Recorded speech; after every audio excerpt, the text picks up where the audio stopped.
Hi guys, it's lie-Zangan, also known as Mother Goose. Do you believe in telepathic and the sixth sense? Do you believe connecting to the higher power and higher vibration? Well, I'm here to tell you I totally believe in it, and I want to share you a story that happened with me today, which was so amazing.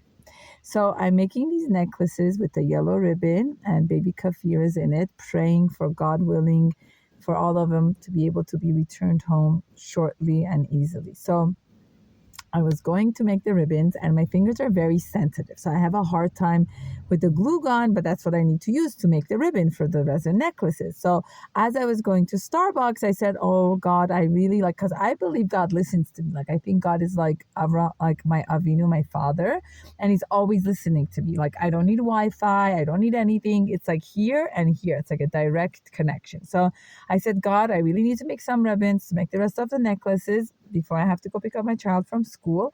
I really hope somehow it can happen. I don't know how, but I hope somehow it can happen. I order my coffee, I sit down, and behold, this beautiful, kind-hearted mother and daughter walk in. And she just looked so kind and caring and surprisingly not on the phone, surprisingly not distracted, surprisingly very, very present. And we made an eye contact, right? And I said, do you want to see what I'm doing? And she looked at her mom and her mom looked at me and they both looked at me. I said, I'm trying to make this yellow ribbon and I have a hard time using the glue gun. And then her mom says, oh, she totally knows how to use it. Before you know it, the most beautiful thing happened. While they were waiting for their order, she comes over and we totally like connected, and her mom, we sat together. We had such beautiful conversations because she's also, the daughter was also like extroverted and social like me, and we spoke about different ideas from the Torah. We made some spiritual connection and like on a whole other level. And I was telling her that people who are so extroverted like us and dreamers and fantasizer are just like Yosef HaSadik. People in this generation can call it hyperactivity, ADHD, ADD, AD, whatever. But the most creative dreamers are similar to Yosef HaSadik.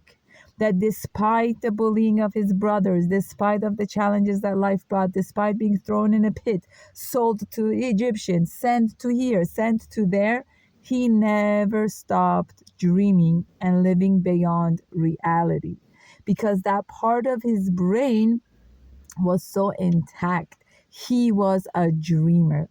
The most creative people have this abundance of energy, and just like Yosef HaSadik's brothers, some got intimidated and jealous and they crashed with him. Some were able to see it, and the most amazing was Ephraim, Yosef's children, Menashe and Ephraim, who were the most magnitude of amazing sibling, and his own brother Yosef and Benjamin.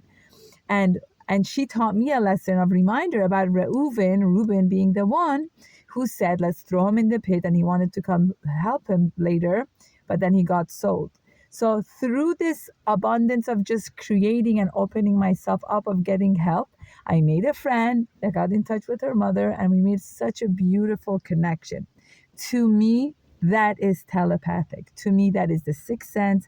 To me, that is the higher vibration. And to me, that is going above above the physicality. What I mean is, instead of us being hindered and held back when maybe the closest people to us might not be able to hold on our energy, and not looking for it elsewhere. But we need to look for it elsewhere, because God always sends us opportunity and option in other ways to channel the energy, even though the most loved ones in our home might not be able to take it in. But the right opportunity and the right people will come up for us to share it with. Thank you.